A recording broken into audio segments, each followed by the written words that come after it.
1962, Loretta McLaughlin, una reportera estadounidense del Boston Record, investiga 3 casos de violación y asesinato de ancianas estranguladas cerca de Boston. Confirma que todas las víctimas llevaban medias con cintas enrolladas al cuello y determina que lo más probable es que los crímenes fueran cometidos por un asesino en serie. El jefe de Loretta planea matar el informe para proteger a la empresa. Se encuentra una 4ª víctima y Loretta y su colega, la reportera Jan Cole, deciden investigar más a fondo. Tienen que enfrentarse al sexismo rampante en el lugar de trabajo y en la comunidad. Las largas jornadas laborales de Loretta provocan problemas en su matrimonio y en el de su marido, y empieza a atormentar a su familia. Mientras escribe, a Loretta le viene a la mente el nombre de estranguladora de Boston. Un año después, una 7ª mujer, Sophie Clark, es asesinada. Una vecina conoce a un hombre que cree que es el asesino y le da una descripción ambigua. Sophie es mucho más joven que las víctimas anteriores y se rompe el patrón de conducta del estrangulador.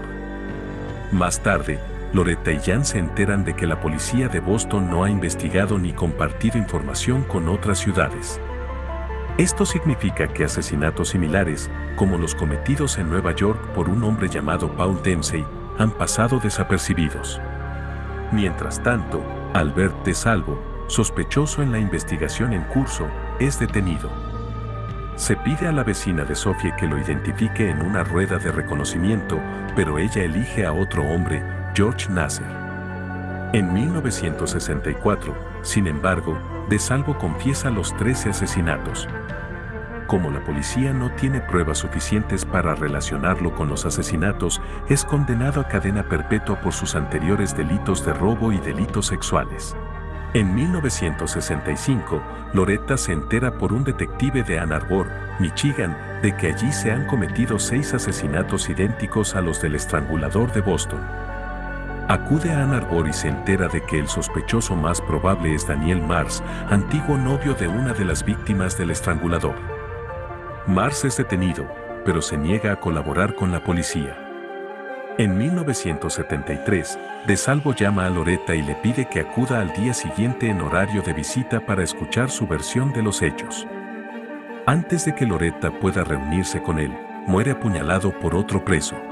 Gracias a un chivatazo anónimo, Loretta conoce a Harrison, un antiguo paciente del hospital Bridgewater. Este revela que DeSalvo, Mars y Nasser estuvieron en la misma habitación al mismo tiempo. Harrison también afirma que la confesión de DeSalvo fue hecha por Mars y Nasser. Loretta visita a Nasser en prisión. Niega que él y Mars entrenaran a DeSalvo, pero admite que esperaba una recompensa. Acusa a Loretta y a los medios de comunicación de crear una sensación sobre el estrangulador y da a entender que hay más de un culpable, pero el público no lo acepta. Loretta y Jan plantean la hipótesis de que, después de que Paul Dempsey matara a las 6 primeras ancianas en Boston, se trasladó a Nueva York. Cuando Dempsey abandonó Boston, se produjeron asesinatos imitadores, siendo las víctimas posteriores mucho más jóvenes. DeSalvo confesó los 13 asesinatos para que Nasser pudiera recibir una recompensa de $10,000 por cada víctima. A cambio, Nasser consiguió que DeSalvo fuera representado por un abogado de prestigio, F. Lee Bailey. También se persuadió a DeSalvo para que hiciera un contrato multimillonario por un libro con el que podría mantener a su familia. El periódico estadounidense The Record publicó la teoría de Loretta y Gene. El epílogo cuenta cómo Loretta se convirtió en una galardonada reportera médica del periódico Boston Globe.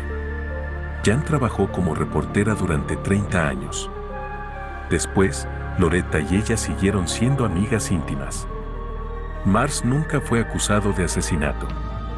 Nasser nunca fue recompensado y sigue en prisión en 2023, según informes falsos. En 2013 las pruebas de ADN vincularon a DeSalvo con el 13º asesinato, pero no con los otros 12.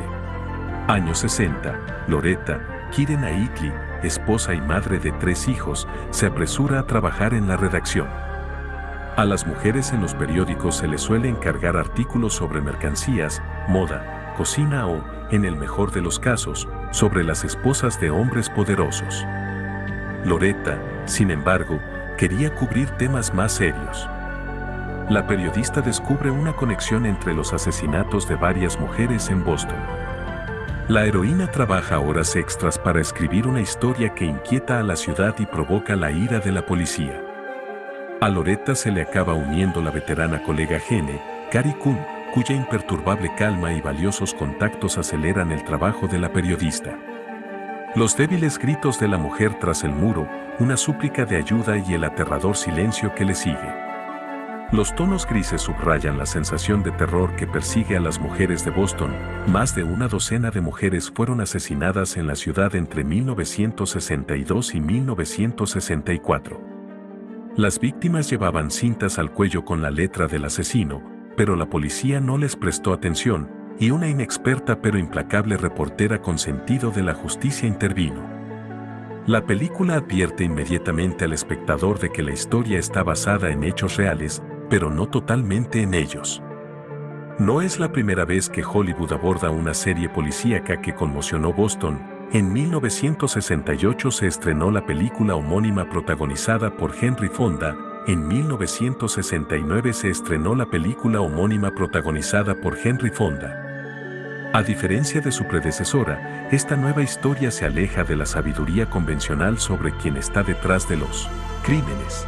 Además, los periodistas Loretta McLaughlin y Gene Cole se encuentran en primera línea para llevar el caso de los asesinatos en serie a la policía y a la atención pública en la vida real, no solo en la gran pantalla. Como se puede ver, la película tenía muchas oportunidades de pasarse de la raya. Y durante la primera mitad de la proyección, uno tiene realmente la sensación de estar viendo una película policíaca de calidad con tintes feministas. El director Matt Raskin no consigue mantener el interés del espectador y este se desvanece más rápido de lo que Loretta llega a un desenlace.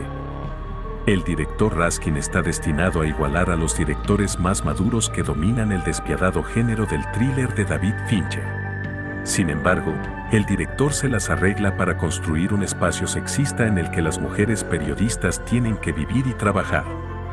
Loretta se enfrenta a una serie de obstáculos creados por un mundo dominado por los hombres.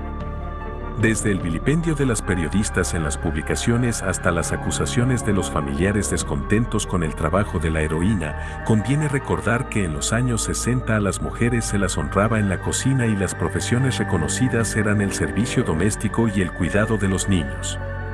El Estrangulador de Boston es considerablemente inferior a otras novelas policíacas. Pero quizá la película no intente asombrar al público con la intriga.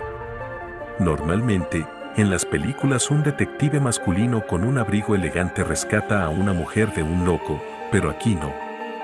Continuando el legado de Clarice Sterling, la periodista de Boston toma la iniciativa e influye en la investigación a través de sus escritos. Matt Raskin ha realizado una película sobre una mujer en la gran ciudad, donde la amenaza de violación y asesinato ha dejado un rastro de terror en los callejones oscuros. Los fotogramas de la película están impregnados de una ansiedad palpable que demuestra una y otra vez que los ecos del crimen persiguen a las mujeres de la ciudad. Puede que Keira Knightley haya protagonizado otra película retro y se haya vestido de forma impecable, pero la fecha del calendario hace que la película parezca aterradoramente moderna.